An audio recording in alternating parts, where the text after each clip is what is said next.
她亲眼看着丈夫害死女儿，可村里人却串通一气，谎称只是意外。她以为闺蜜会替她作证，万万没想到。 아니요. 전 그때 자고 있었어요. 由于缺乏证据，警察又收了好处，女孩的死最终不了了之。福南仿佛是认命了一般，不再哭闹，不再争辩，但藏在这份平静之下的，却是一场隐忍到极致的绝地反击。次日清晨，当丈夫和小叔离开海岛，福南终于迎来了自己的猎杀时刻。多年来，她被丈夫家暴，被小叔侵犯，被岛上的全体村民霸凌。可爱的女儿是支撑她活下去的唯一动力。所以，当小妍遇害的那一刻，曾经那个只会忍气吞声的福南也死了，取而代之的，则是一具背负着血海深仇的杀戮机器。 태양을 한참 째려봤더니 말을 하대. 아,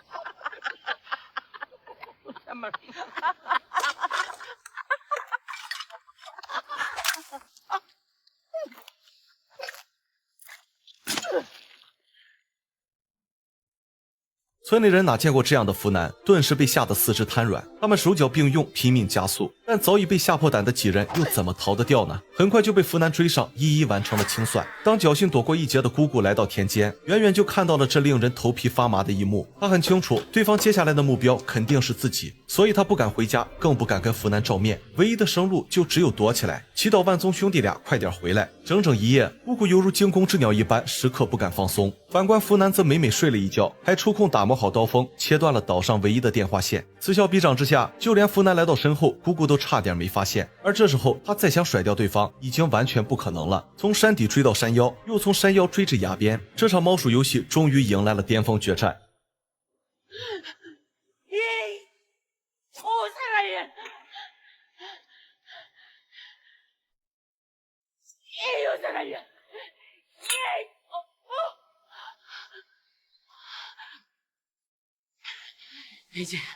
이제 그만하거라. 그만하면 됐다. 福南没有理会，继续向前逼近。生死关头，远处突然传来快艇的破浪声。姑姑见状，立马又支棱了起来。 썩을년. 이제는 뒤해졌다.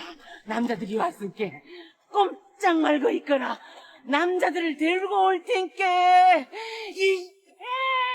姑姑之所以敢跳崖，自然是对自己的水性信心十足，但她显然高估了自己的跳跃能力，并为此付出了惨痛的代价。片刻之后，男人们重新回到海岛。由于力量悬殊，福南必须赶在几人察觉异常之前，将他们逐个击破。当发现嫂子来到身后，福南的傻子小叔习惯性的伸出了咸猪手。可他不知道的是，面前的女人早已不再是那个忍气吞声的福南。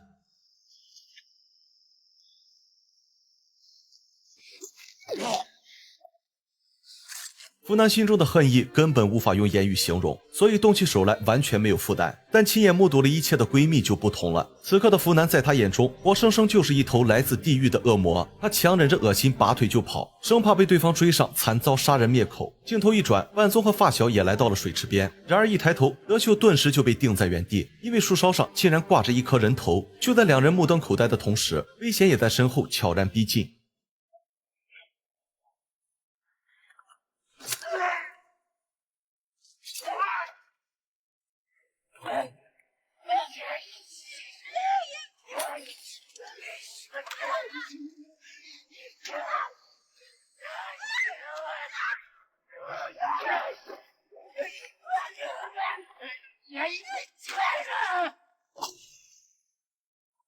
如果不是海源从中作梗，或许福南早已大仇得报。但事到如今，说什么都太迟了。万宗想杀了福南，替死去的弟弟报仇。海源警告他，如果敢动手，自己就去警局告发。可他却忽略了一个细节：无名岛与外界不同，这里一直奉行着男尊女卑的封建传统。万宗在岛上就代表着法律，所以海源的话不仅起不到任何效果，反而彻底激怒了这个禽兽。他不仅要杀了福南，还要将海源留下给自己做老婆。 福南丝毫不怀疑丈夫有没有胆量这么做。为了活下去，她立马换了一副嘴脸，并在对方震惊的眼神下极尽讨好。从刀尖到刀柄，最后再到男人的手指，这样的福南她从没见过。精神和肉体的双重愉悦让万宗彻底沦陷。但就在此时，一股钻心剧痛突然从指尖袭来。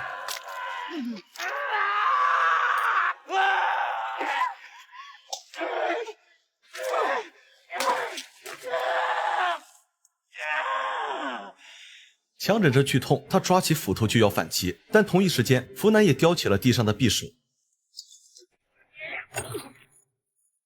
这一次运气终于来到福南这边，当万宗用尽最后一丝力气，一拳将他打倒，一张照片突然被海风送到女人跟前。精疲力尽的福南在看到女儿之后，仿佛一下子又充满了力量，她拾起镰刀再次冲向丈夫。局势的瞬息万变让院子里的另外2人彻底看傻了眼，他们哪还敢继续留下，急忙朝着岸边逃去。福南没有着急去追，因为丈夫对她的伤害实在太大了。 많이요. 조금만 기다려요. 된장 발라줄게요. 大酱在福南的人生中是如同梦魇一般的存在，挨了打他让你抹点大酱，被蜜蜂蛰他还让你抹点大酱，哪怕是小妍临死之前，万宗能想到的办法也只有抹点大酱。所以福南宁愿冒着被德秀逃走的风险，也必须先给丈夫身上涂满大酱。镜头一转，德秀2人已经来到岸边，可无论怎么尝试，发动机愣是没有反应。好不容易发动起来，却发现缆绳还没解开。而这时候搞定了丈夫的福南终于赶了过来，德秀来不及登船，被对方一把抱住，直接拖进大海。最终活着从无名岛上逃出去的只有一个海员。2小时后，福南终于逃出了那座困了他一生的海岛。船长问他打算去哪儿，福南说想去首尔看看。他化着认知里最精致的妆，收拾了一大包行李，还带上了那根见证儿时友谊的竖笛。这一切都在表明，此刻的福南不再打算追究闺蜜的背叛。然而世事无常，当他来到海对岸，一眼便望见2名警察正在检查德秀的那艘快艇。痛苦的记忆再次如潮水般袭来。女儿遇害的那一幕，海员明明看得很清楚，可他却在自己最无助、最需要支持的时候选择了隐瞒。福南理解他的苦衷，但无法原谅背叛。当海员从睡梦中惊醒，突然感觉手腕处一阵冰凉，这才想起报警后自己被暂时扣押在警局。可当他缓缓转向身后，顿时就被吓傻了，因为福南不知为什么竟然也在这里。而最让他难以置信的是，对方竟然没戴手铐。他拼命冲向楼下，想要找人求助，怎料值班民警早已惨遭毒手。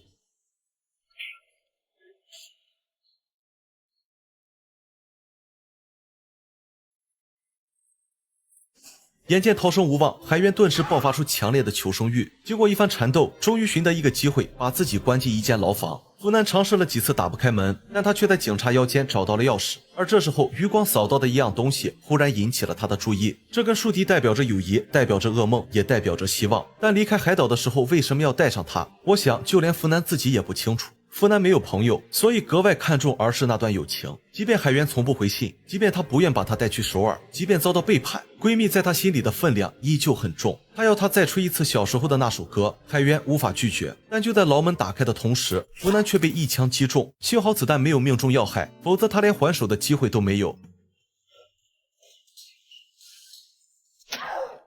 解决掉这名黑警，还亏欠福南的就只剩下海员了。此时的福南已是强弩之末，他用尽浑身力气挥起铁锤，最终却遭到对方反杀。在生命的最后一刻，她颤颤巍巍地爬到闺蜜身边，将2节竖笛拼在一起，重新递给海员，随后默默地等待死亡来临。福南真的想杀死闺蜜吗？我想从来都不是。与其说恨，倒不如用怨更加贴切。无论是在海岛还是在警局，他都有很多机会下手，但福南并没有，因为善良早已刻进了他的骨髓。一如小时候的那段经历，即便失去清白，他也从未怪罪海员。他只是怨他太过自私，太过冷漠。但这全是海员的错吗？其实他的生活环境、工作环境都在潜移默化地影响着他。就像无名岛上的那群恶人，难道他们真的是天生坏种吗？不过为什么对福南百般苛刻？或许福南经历过的一切，他在早年间也都经历过。我们看到的恶，或许只是愚昧；男尊女卑的封建糟粕，也许早就刻进了他的血脉。或许他以为欺负地位最低的福南本就是天经地义，因为他也是这么熬过来的。万宗同样如此，我们只看到了他残暴冷血的一面，但隐藏在表象之下的，却是一个被封建男权思想洗脑、被吹捧、被赞美、被扭曲价值观彻底裹挟的傀儡。他们固然可恨，但本质上也不过是被极端环境同化的牺牲品。无名岛的故事虽然已经结束，但相似的剧情仍在不断重演。世间从不缺施暴的恶人，更不缺沉默的旁观者。只要冷漠与麻木还在，福南市的悲剧就永远不会真正落幕。视频最后再跟大家说个事儿，如果你找不到优质的影视解说视频，可以去抖音精选 APP， 里面的视频不仅质量拉满，还能学到不少知识。如果你喜欢内容有深度、有独到见解的视频，抖音精选准没错。